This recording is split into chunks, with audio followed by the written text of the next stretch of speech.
SBI clerk men's उद्या आहे आणि ज्या एका क्षणासाठी तुम्ही इतके दिवस स्टडी करत होता तो एक क्षण काही तासावर येऊन ठेपलेला आहे. आणि एखाद्या क्षणासाठी ज्यावेळी आपण भरपूर मेहनत घेतो एका सिंगल त्या वेळेसाठी आणि तो क्षण जसं जसं जवळ यायला लागतो तसं जरा नर्वसनेस येतो आणि ते साहजिक आहे. जसं मी प्रिपरेशन करताना इथं बरीच मुलं बघितली, सगळ्यांच्या चेहऱ्यावर मला असं कोणाच्या चेहऱ्यावर हास्य दिसलं नाही. खूपच जास्त अति जास्त सिरियसनेस मला दिसून आला, जे कुठे ना कुठे जरी तुम्हाला एक्झाममध्ये बाधक ठरणार आहे. कुठल्याही मुलाचा चेहरा मला असा जरा फ्रेश वाटत नाहीये. काहीतरी एकदम जगाचं पूर्ण टेन्शन माझ्याच डोक्यावर आहे असं सगळ्यांचं चेहरा या ठिकाणी दिसत आहे. आणि जर या ॲटिट्यूडने तुम्ही एक्झामला गेला तर खूप मोठं नुकसान तुमचं होऊ शकतं. त्यामुळं जे काय मी सांगणार आहे ते एकदम तुम्ही शांतपणे ऐकून घ्या. उद्या जो पेपर आहे त्यासाठी तुम्हाला याचा निश्चितच फायदा होणार आहे.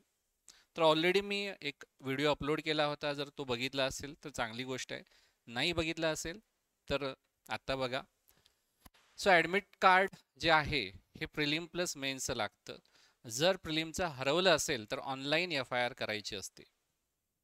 गहाळ झालं असेल, सिग्नेचर काहीतरी प्रॉब्लेम आला असेल, पाणी पडलं असेल, ऑनलाईन FIR करा, पोलीस स्टेशनला व्हिजिट करू नका. सो आजच मला एकाचा फोन आला, त्याने व्हिडिओ थोडा उशिरा बघितला, पोलीस स्टेशनमध्ये अख्खा दिवस घालवला. असं व्हायला नको. तुमच्यापैकी आय थिंक सगळ्यांचे असणार आहेत ना? Okay. So admit card prelim plus मेन्सचं लागणार आहे आपल्याला. ID ओरिजिनल प्लस झेरॉक्स, जे तुम्ही ऑलरेडी जे दिलेलं आहे प्रिलिमसोबत त्याच्यासोबत अजून एक एक्स्ट्रा तुम्हाला घेऊन जायचं आहे. तेच नाही तर डबल घेऊन जाल तर त्यासोबत फोटो तुम्हाला जे काही सांगितलेलं आहे ते घेऊन जायचं आहे. वॉटर बॉटल कंपल्सरी कॅरी करा. का तुम्हाला सांगतो मी वॉटर बॉटल कॅरी करणं इम्पॉर्टंट आहे, कारण सध्या टेम्परेचर गेलेलं आहे जवळपास 36 to 38 हे टेम्परेचर आहे. या टेम्परेचरमध्ये थोडासा उष्माघात होण्याचा प्रॉब्लेम होऊ शकतो, त्रास होऊ शकतो, मळमळणे, विकनेस येणे या गोष्टी होऊ शकतात. त्यामुळे वॉटर बॉटल घ्या. आणि एक एक्स्ट्रा ट्रिप मी देऊ इच्छितो, ह्याच्यामध्ये वॉटर बॉटलमध्ये पाण्यामध्ये थोडंसं एनर्जॉल तुम्ही मिक्स करा. एनर्जॉल माहिती आहे ना, पावडर मिळते, ती पावडर मिक्स करून ठेवा. काही होत नाही त्याला. सकाळी जाताना फक्त एक्झाम सेंटरच्या बाहेर किंवा इथूनच तुम्ही मिक्स करून घेऊन जा, तुम्हाला त्याचा काही नुकसान होणार नाही. उन्हाळ्यामध्ये हे सुपर इम्पॉर्टंट आहे. ओके. त्यानंतर पुढे जाऊया. आता लास्ट डेला रिव्हिजन तर बऱ्यापैकी तुमची GKची झाली असेल, त्यामुळं रिव्हिजन तर चालू ठेवा. आता काही जणांनी प्लॅनिंग केलं असेल की अगोदर ज्यांची रिव्हिजन झाली आहे त्यांनी मॉक द्यायचं की नाही, किंवा मॉक द्यायचं प्लॅनिंग केलं असेल तर बिंदास मॉक तुम्ही द्या. मी म्हणेल, जर तुम्हाला GK करून कंटाळा आला असेल, मन लागत नसेल, असं होतं बऱ्याच वेळा, GK एवढं केलं जातं की नंतर नंतर मन लागत नाही, मग अशा वेळी तुम्ही काय करू शकता, मॉक देऊ शकता. फक्त मॉक द्यायची, त्याचा ॲनालिसिस करायचं नाही. ॲनालिसिस करायचं नाही, फक्त मॉक द्यायची. बिंदास तुम्ही द्या, काही फरक नाही. मॉक द्यायची नसेल, तुम्हाला कंटाळा आला असेल, तुम्ही कुठले तरी एखादा सेक्शन द्या. कॉन्ट द्या, रिझनिंग द्या, इंग्लिश द्या. मार्क्स किती पडतात बघू पण नका. फक्त एक फ्लोमध्ये राहण्यासाठी म्हणून द्यायची असेल तर द्या, कंपल्शन नाही. काही जण देणार आहेत, मला माहीत आहे. सो मॉक तुम्ही बिंदास देऊ शकता. नाही दिलं तर फक्त एक मिस्टेक करू नका, GK करत बसू नका. काहीतरी माइंडला रेस्ट पाहिजे. माइंडला रेस्ट देणं फार फार गरजेचं आहे. रिफ्रेश तुमचं माइंड एक्झामसाठी राहणं गरजेचं आहे. तुम्हाला कंटाळा आला, मॉक पण द्यायची वाटली नाही, शांत राहा. 2 तास 3 तास काही करू नका, शांत राहा. तुम्ही एन्जॉय करा, मूवी बघा, गाणी ऐका, मित्रांसोबत गप्पा मारा. पण टेन्शनमध्ये असताना काही करावं असं ज्यावेळी वाटत नाही त्यावेळी मुद्दामून करायला जाऊ नका. माइंडला शांतता मिळणं, थोडंसं रेज्युवेनेट होण्यासाठी हे फार फार गरजेचं आहे. आता लास्ट डे तर ऑलमोस्ट, आता यामध्ये सगळ्यात महत्त्वाचा शेवटचा दिवस आहे आज. झोप झाली पाहिजे तुमची, सगळ्यात महत्त्वाचं झोप झाली पाहिजे. कमीत कमी 8 तास तुमची झोप झाली पाहिजे ॲट एनी कॉस्ट. त्यामुळं आज बिंदास झोप घ्या. आज हेवी जर तुम्हाला डिनर प्लॅनिंग वगैरे असेल तर ते पूर्णपणे टाळा. लाईट असं तुम्ही लाईट जेवा काहीतरी. दुपारी ज्यांचा उद्या पेपर आहे त्यांनी सकाळी काहीतरी जेवा, थोडंसं लाईट जेवा. किती वाजता पेपर आहे दुपारी? मग त्याच्या अगोदर तुम्ही काहीतरी चपाती भाजी तरी खा. सगळ्यात बेस्ट चपाती भाजी असेल. पण रिकाम्या पोटावर तुम्ही दुपारच्या शिफ्टला तर अजिबात जाऊ नका. कारण रिकाम्या पोटावर तुम्ही गेला आणि तिथं 1 तास बसावं लागतं आणि ज्यावेळी पेपर सुरू झाला त्यावेळी जर भूक लागली तर मग तुमचं माइंड डिस्टर्ब होऊन जाईल, पूर्णपणे डिस्टर्ब होऊन जाईल. त्यामुळं काहीतरी खाऊन जा. मी तर म्हणेन चपाती भाजी सगळ्यात बेस्ट राहील. मेसमध्ये मिळाली तर चांगली आहे, अदरवाईज घरातून किंवा बाहेर मिळतात तिथून तुम्ही चपाती भाजी खाऊन जा. ओके. सकाळी ज्यांचा पेपर आहे त्यांनी नाश्ता करून जा. नाश्ता अजिबात मिस करू नका. कोल्हापुरात चांगल्या ठिकाणी नाश्ता करून जा. चांगल्या ठिकाणी मुद्दाम बोललोय हा. चांगल्या ठिकाणी नाश्ता करून जा. एक दिवसाने काय फरक पडत नाही. सो आता ज्यावेळी तुमचा एक्झाम डे असेल त्यावेळी एक्झाम डे तुमचं माइंड रिफ्रेश राहिलं पाहिजे, बरोबर. ज्यावेळी तुम्ही एक्झाम सेंटरवर जाल त्याच्या अगोदर काही वेळ तुम्ही एक अर्धा तास पाऊण तास चहा पिणार आहे, कॉफी पिणार आहे. मी हायली रिकमेंड करेन कॉफी प्या. कॉफी ती देखील स्ट्रॉंग कॉफी स्वतः बनवा वाटल्यास, किंवा कॉफीवाल्याकडे जा, त्याला एक्स्ट्रा कॉफी टाकायला सांगा. एक्स्ट्रा म्हणजे जे 1 चमचा टाकत असेल तर त्याला 4 चमचे टाकायला सांगा. किती? 4 चमचा. कॉफी वाईट्स मिळतात ते खिशामध्ये ठेवा. चॉकलेट्स मिळतात ते खिशामध्ये ठेवा. एक्झाम सेंटरच्या आतमध्ये न्यायला दिलं तर चांगली गोष्ट आहे. पेपर तिथं कम्प्युटरवर समोर बसून तुम्ही खाऊ शकता. आणि जर आतमध्ये न्यायला दिलं नाही तर एक्झाम सेंटरच्या बाहेर सगळं संपवून टाका. कारण यामध्ये जे कॅफेन मिळतं त्या कॅफेनचा आपल्याला ॲडव्हान्टेज करून घ्यायचा आहे. कॅफेन माइंड फ्रेश करतं. कंटाळा जरी आला असेल तुम्हाला चांगला फायदा होईल. झोप जरी रात्री नाही आली असेल तरी त्याचा इम्पॅक्ट होणार नाही. नाहीतर असं बऱ्याच मुलांच्या बाबतीत झालेलं आहे. एक्झामला गेलेत आणि नेमकं त्याच वेळी त्यांना झोप आली. असं होऊ शकतं. ते तुम्हाला अवॉइड करायचं आहे. आणि इन केस झोप आलीच, 5 मिनटं झोप घ्या बिंदास. 5 मिनटं झोप येत नाही तशी. डोळे मिटल्यानंतर 5-10 मिनटामध्ये डोळे उघडतात. कंटाळा आला 5 मिनटं डोळा शांत ठेवा. कुठला पण सेक्शन चालू असू दे, कुठलाही बोलतोय मी, कुठलाही सेक्शन चालू असू दे, 5 मिनटं डोळे मिटून शांत बसा, डोकं शांत करा आणि मग तो सेक्शन अटेंड करायला सुरुवात करा. आता पेपर टेकिंग स्ट्रॅटेजीबद्दल बोलायचं झालं तर क्वांटबद्दल बोलतो मी. क्वांटमध्ये मी एक असं ऑब्झर्व केलेलं आहे की साधारण सगळे जे क्वेश्चन असतात 50 पैकी 50 सॉल्व्ह होऊ शकतात. जर आपण IBPS क्लर्क बघितला किंवा SBI क्लर्क प्रिव्हियस मेन्सबद्दल बोलतोय मी, जर मुलांचे अटेम्प्ट्स बघितले तर आरामामध्ये ज्याचं क्वांट चांगला आहे तो 35पर्यंत अटेम्प्ट, 35 ते 40पर्यंत अटेम्प्ट करतो आरामामध्ये. IBPS क्लर्क तुमच्यापैकी बऱ्याच जणांनी दिली असेल. सो अटेम्प्ट होण्यासारखा पेपर असतो. तुम्ही कुठं मागं पडणार आहे ते मी तुम्हाला सांगतो. पहिली गोष्ट, फर्स्ट क्वेश्चनपासून तुम्हाला शेवटच्या 50व्या क्वेश्चनपर्यंत पोहोचायलाच पाहिजे. असं नाही होता कामा नये की तुम्ही 35व्या क्वेश्चनपर्यंत गेला आणि टाईम संपला. असं नाही झालं पाहिजे. सो पहिल्यापासून शेवटपर्यंत जाणं हे तुमचं टार्गेट असलं पाहिजे. त्यासाठी तुम्ही काय करू शकता की ज्यावेळी तुम्ही सॉल्व्ह करता त्यावेळी तुम्ही, बरेच जण काय करतात, पूर्ण क्वेश्चन पेपर बघतात आणि मग अटेम्प्ट करायला घेतात. एवढा पेपर डिफिकल्ट नसतो. PO सारखा 35 क्वेश्चन नाही आहेत, 50 क्वेश्चन आहेत. त्यामुळं अटेम्प्ट करत चला. इझी आले अटेम्प्ट करा, इझी आले अटेम्प्ट करा, अटेम्प्ट करा, अटेम्प्ट करा, अटेम्प्ट करा. 50व्या क्वेश्चनपर्यंत जेवढ्या लवकर पोहोचता येईल तेवढ्या लवकर तुम्ही पोहोचा. इझी सॉल्व्ह करत. टार्गेट काय आपलं? लास्ट क्वेश्चनपर्यंत पोहोचणे. लास्ट क्वेश्चनपर्यंत पोहोचायचं असेल तर इझीवालेच सॉल्व्ह करायला पाहिजे. जर तुम्ही या 50व्या क्वेश्चनपर्यंत पोहोचला, ट्रस्ट मी, जर तुम्ही 50व्या क्वेश्चनपर्यंत इझी सॉल्व्ह करत पोहोचला तर तुमचा स्कोर ऑलरेडी जो ॲव्हरेज स्कोर आहे तिथपर्यंत आलेला असणार आहे. आता इथं पुढे तुमचा खरा गेम सुरू होतो, तो म्हणजे स्कोरिंग करण्याचा. आता स्कोरिंग जर करायचं असेल तर तुम्ही अटेम्प्ट करता करता काही क्वेश्चन मार्क फॉर रिव्ह्यू करणार आहे. हे मार्क फॉर रिव्ह्यूवाले जे क्वेश्चन्स आहेत हे अधूनमधून तुम्ही करत जाणार आहे. हे मार्क फॉर रिव्ह्यूवाले देखील सगळे करत बसायचं नाही. तुम्हाला इझी वाटतं, लगेच सॉल्व्ह होऊ शकतं, असेच तुम्ही अटेम्प्ट करायचे आहेत. सगळेच मार्क फॉर रिव्ह्यूवाले तुम्हाला अटेम्प्ट होणार नाही. त्यात असे काही क्वेश्चन असतील जे तुम्हाला इथं देखील जमले नाही आहेत, मॉकमध्ये देखील सॉल्व्ह केले नाही, क्लासरूममध्ये देखील समजले नव्हते, असे जे क्वेश्चन्स आहेत हे वाचल्या 2-3 लाईन्स वाचल्या आपल्या लक्षात येतात. त्याकडे परत बघायचं सुद्धा नाही, परत क्वेश्चन वाचायचं सुद्धा नाही. क्वेश्चन वाचण्यात वेळ घालवायचा नाही.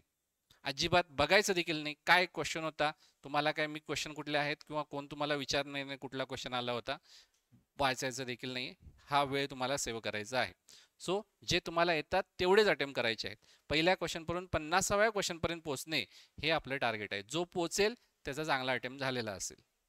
बिंदास तुम्ही स्वतःवर तेवढा कॉन्फिडन्स असला पाहिजे. 50व्यापर्यंत गेलो म्हणजे माझा ॲव्हरेज स्कोर असेल, नंतर पुढं स्कोरिंगचं असणार आहे. त्यानंतर रिझनिंगमध्ये बघा, रिझनिंगमध्ये एवढे अटेम्प्ट होत नाहीत, पण साधारण जर रिझनिंग चांगलं आहे, खूप कमी मुलं असतात, खूप कमी बोलतोय मी, 10 मधली एकाच दुसरा मुलगा असा असतो जो रिझनिंगमध्ये एक 35 पर्यंत जातो. म्हणजे दोन्ही SBI क्लर्क ॲज वेल ॲज मी IBPS क्लर्क मेन्सबद्दल बोलत आहे, जो 35 पर्यंत आरामामध्ये पोहोचतो, पण 10 मधला एकाच दुसरा मुलगा. त्यामुळे आपल्याला काय करायचं आहे, रिझनिंगमध्ये 2 स्ट्रॅटेजी तुमच्या असू शकतात. तर एक म्हणजे तुम्ही डिफेन्सिव्ह या ठिकाणी जाऊ शकता, किंवा दुसरं म्हणजे एकतर डिफेन्सिव्ह स्ट्रॅटेजी आणि दुसरी म्हणजे ॲग्रेसिव्ह स्ट्रॅटेजी. आता डिफेन्सिव्ह आणि ॲग्रेसिव्हमध्ये फरक काय, तर डिफेन्सिव्ह म्हणजे काय, तुमच्यासमोर रिझनिंगचा सेक्शन आला, आत्तापर्यंत आपल्याला हिस्ट्री माहीत आहे, साधारण 20 पर्यंत तरी मार्क्स, म्हणजे 15 ते 20 एवढे अटेम्प्ट होतात. IBPS क्लर्कला देखील मुलांचे तेवढेच झालेले आहेत, हायेस्ट 35 पर्यंत गेलेला आहे. तर डिफेन्सिव्ह म्हणजे काय, तर पहिली काय करायचं आपल्याला, पहिला अटेम्प्ट करायचे कुठले, जे इझी आहेत, मिसेलेनियस वाले, पझल सेटिंग अरेंजमेंट न करता जे इझी आहेत ते शोधून काढून अटेम्प्ट करायचे. आणि ज्यावेळी तुम्ही इझी वाले अटेम्प्ट करता, मिसेलेनियस वाले अटेम्प्ट करता, जे सेटमध्ये येत नाही, ते ज्यावेळी तुम्ही अटेम्प्ट करता त्यावेळी तुमचा एक ॲव्हरेज स्कोर या ठिकाणी टच होतो. हा ॲव्हरेज स्कोर जो आहे हे टच करणे हे डिफेन्सिव्ह स्ट्रॅटेजीचं एक फायनल एम आहे. जर ॲव्हरेज स्कोर तुमचा पोचला की समजून जा आपण सिलेक्शन होणाऱ्या मुलांच्या कॅटेगरीमध्ये आहे. आत्ता जर इथपर्यंत पोचायला तुम्हाला ऑलरेडी टाइम अप झाला असेल, टाइम संपला असेल तर काय करू शकत नाही, पण असं होणार नाही आहे, टाइम शिल्लक असणार आहे. इथून पुढे सगळा गेम सुरू होतो डायरेक्ट 5, 10, 15 मार्क्सचा. का सांगा 5, 10, 15 मार्क्सचा, कारण शिल्लक काय राहिले आता, पझल आणि सेटिंग अरेंजमेंट शिल्लक राहिलेले आहेत, म्हणजे 5-5 मार्क्सचे सेट शिल्लक राहिलेत. इनपुट आउटपुट असेल किंवा पझल असेल, काहीतरी असणारच आहे ना. तर यामध्ये सिलेक्शन मॅटर करणार आहे. कॉन्टमध्ये देखील सिलेक्शन आहे, पण कॉन्टमध्ये इझी बऱ्यापैकी येतं. इथं देखील तुमचं सिलेक्शन मॅटर करणार आहे. एक लक्षात घ्या, एक सॉल्व झालं की डायरेक्ट तुम्हाला 5चा फरक पडणार आहे. 5 क्वेश्चन म्हणजे 1.2 ने धरलं तर 6 मार्क्स डायरेक्ट वाढणार आहेत एक सेट सॉल्व झाला तर. सो इथं जर तुम्ही एक सेट सॉल्व केला, चांगली गोष्ट आहे, डायरेक्ट 6 मार्क्स वाढले. 2 सॉल्व केले, 12 मार्क्स वाढले. 3 सॉल्व केले, डायरेक्ट किती झाले, 18 मार्क्स वाढले. पण 3 कोणाचे सॉल्व होतात, जे मी सांगितले ना 35-36 पर्यंत जी जाणारी मुलं आहेत, 35-36 पर्यंत जाणारे त्यांचे सॉल्व होतात. मी कन्सिडर करतो तुमचे 2 तरी होऊन जातील, नाही झालं तर ॲटलिस्ट 1 तरी झाला पाहिजे. आता यामध्ये टाइम शिल्लक असला तर ॲग्रेसिव्हमध्ये आपण काय करू शकतो, ॲग्रेसिव्हमध्ये पहिलं टार्गेट करायचं जे सेटवाले क्वेश्चन आहेत, 5 वाले, म्हणजे पझल सेटिंग अरेंजमेंट हे जे आहेत या टाईपचे क्वेश्चन. तर ही स्ट्रॅटेजी बघा, सुटलं तर लगेच पटापट मार्क्स मिळतात, बरोबर, अनुभव असेलच सगळ्यांना. मिळाले डायरेक्ट 6 5 सेट सॉल्व केले, 30 मार्क.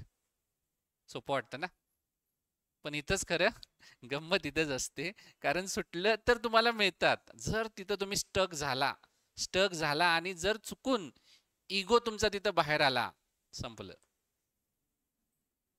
आणि त्यात तुमचं एवढं लक खराब आहे, तुम्ही पहिल्याच सेटला स्टक झाला तर मग पूर्ण सेटच तुमचा, म्हणजे सेट नाही पूर्ण सेक्शनच तुमचा खराब होऊ शकतो. त्यामुळे ॲग्रेसिव्ह ज्यांचं चांगलं आहे, रिझनिंग खूप म्हणजे खूप चांगलं आहे, अशा मुलांनाच ॲग्रेसिव्ह मी स्ट्रॅटेजी रिकमेंड करेन. पझल सेटिंग 5-5 वाले तुम्ही सॉल्व करा, 15-20 पर्यंत गेला की मग उरलेले मेसेलेनियस शेवटच्या 15 मिनिटांमध्ये तुम्ही मेसेलेनियस करू शकता.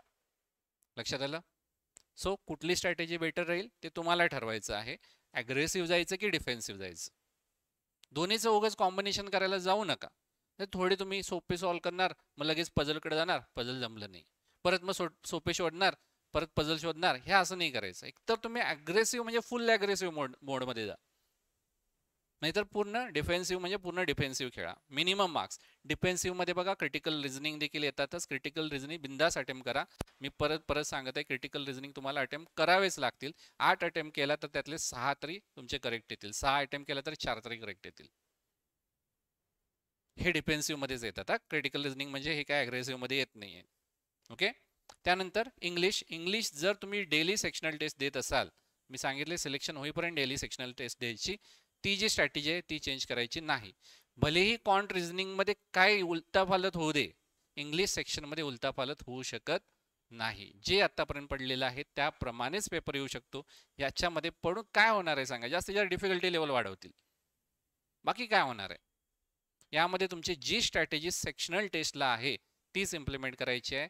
म्हणजे काही जणांना अगोदर सगळे सिंपल क्वेश्चन अटेम्प्ट करायची सवय असते, त्याच्यानंतर सगळ्यात शेवटी आरसी. काही जणांचं काय असतं, आरसीवर जास्त टार्गेट भर असतो.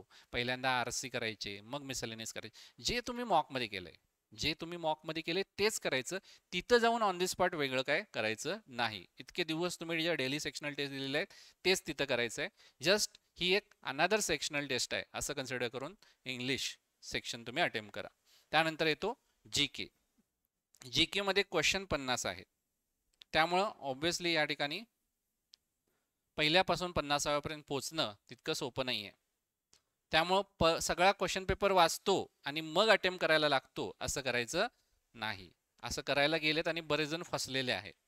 पहिल्या क्वेश्चनपासून 50व्या क्वेश्चनपर्यंत जातो आणि मग अटेम्प्ट करतो, म्हणजे मी मार्क फॉर रिव्ह्यू करत जातो आणि मग येऊन अटेम्प्ट करतो, असं नाही करायचं. तर पहिल्यापासून जाताना शेवटपर्यंत जाताना जे इझी असतील ते अटेम्प्ट करत जायचं. Easy easy easy. 50पर्यंत पोचणं आपलं टार्गेट आहे. इझी तुमचे भलेही 50पर्यंत पोचून 10 अटेम्प्ट होऊ देत, पण हे शुअर शॉट असले पाहिजे.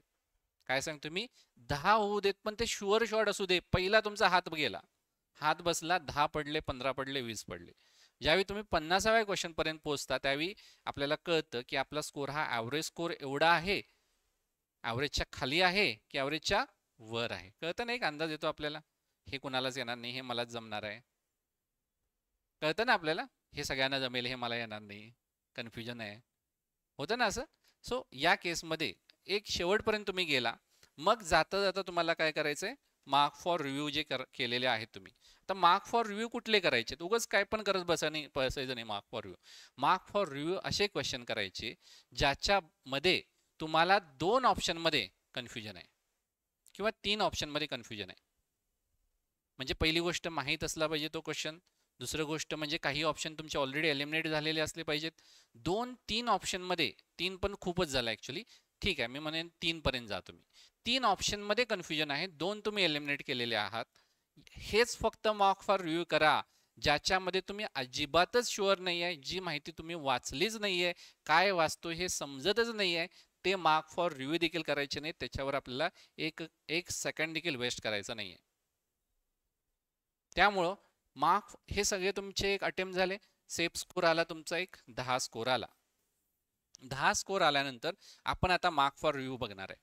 मार्क फॉर रिव्ह्यू जे आहेत ते अटेम्प्ट करायला घेणार आहे. यामध्ये मार्क फॉर रिव्ह्यू करताना बघा काय करू शकता तुम्ही, थोडंसं स्टॅटिस्टिक्सचा मदत घेऊ शकता, थोडीसं गट फिलिंगची मदत घेऊ शकता. दोघांचं कॉम्बिनेशन करून तुम्हाला हे उरलेले मार्क फॉर रिव्ह्यू वाले क्वेश्चन अटेम्प्ट करायचे आहेत. आता या दोघांचं कॉम्बिनेशन म्हणजे काय, तर तुम्हाला 2 ऑप्शनपर्यंत तुम्ही येऊन पोचला आहात. 3 ऑप्शन एलिमिनेट झाले. सो 50% चान्सेस झाले. प्रोबॅबिलिटी किती आली, 50% प्रोबॅबिलिटी आहे करेक्ट येण्याची. आता यामध्ये तुमचं गट फिलिंग काय सांगतं आणि तुमचा पास्ट परफॉर्मन्स कसा होता, 2 गोष्टी मी तुम्हाला सांगितल्या, 3 गोष्टी सांगितल्या ॲक्च्युली. तुमची प्रोबॅबिलिटी, सेकंड गट फिलिंग आणि थर्ड तुमचा पास्ट मार्क्स, म्हणजे तुमचे सेफ स्कोर आलाय का तुमचा.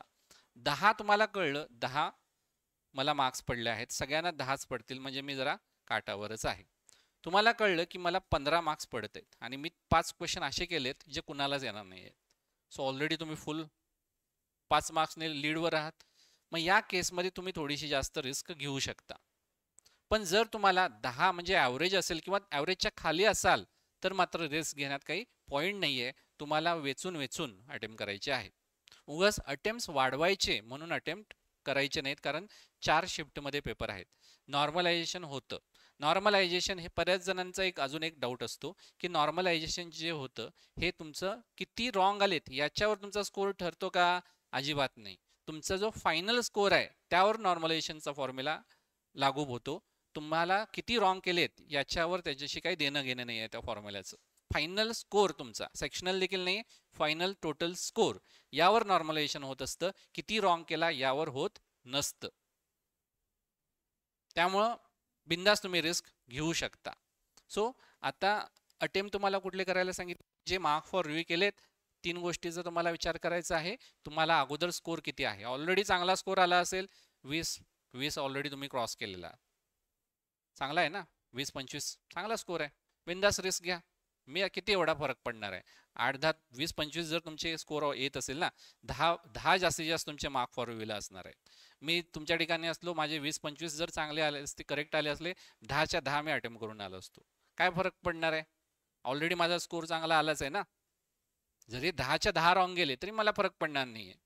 लक्षात आलं नाही? असं तर होणार नाही 10 पैकी 10 रॉंग गेलेले आहेत. खूपच जर लक खराब असेल तर होऊ शकतं. तुम्हाला तुमचं लक किती आहे माहीत असेलच.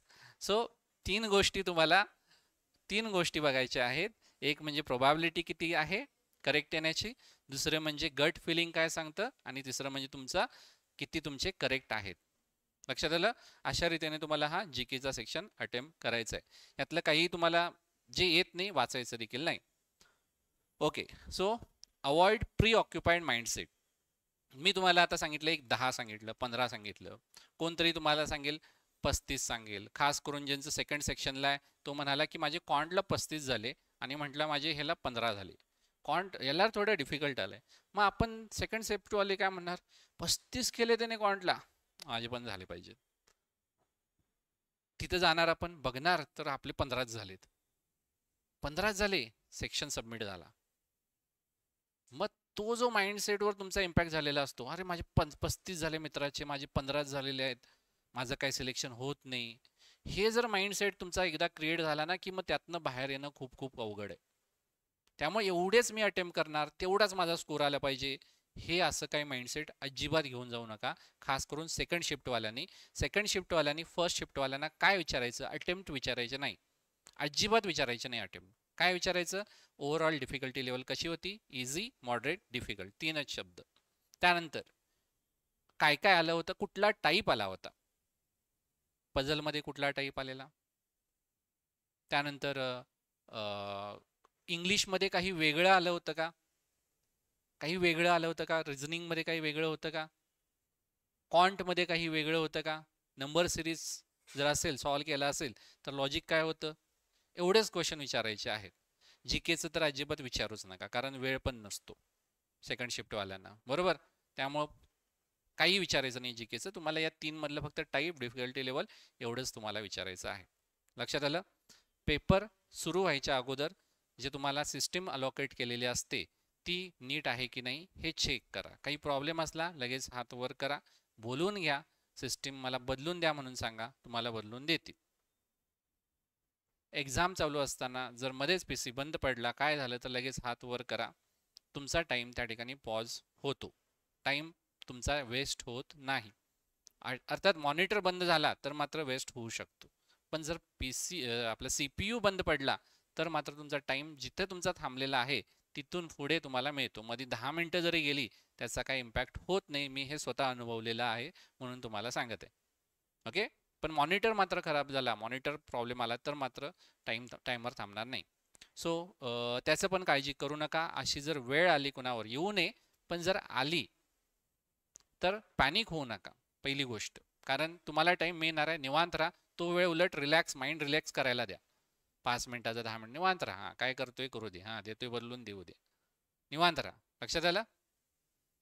ठीक आहे. सो हे होते काही महत्त्वाचे पॉईंट्स, आणि सगळ्यात महत्त्वाचं म्हणजे तुम्हाला मी शेवटी देणार आहे एक सिक्रेट टिप 5 मार्क एक्स्ट्रा मिळवण्याची. पहिल्यांदा पेपरला जायच्या अगोदरच स्वतःला बजावायचं, जो माझा परफॉर्मन्स आहे त्याच्यापेक्षा मी 5 एक्स्ट्रा मार्क्स घेणार आहे. काही होऊ दे, काही होऊ दे, मला आज जेवढे मार्क्स पडणार आहेत त्याच्यापेक्षा मी 5 एक्स्ट्रा घेणार आहे. हे 5 एक्स्ट्रा कुठून मिळते? तर त्याच्यामागे एकच सिक्रेट आहे, ते म्हणजे तुमचा कॉन्फिडन्स. तुमचा कॉन्फिडन्सच तुम्हाला हे 5 मार्क एक्स्ट्रा घेऊन देणार आहे. आता ह्याचा फायदा कसा करून घ्यायचा बघा आपल्या कॉन्फिडन्स.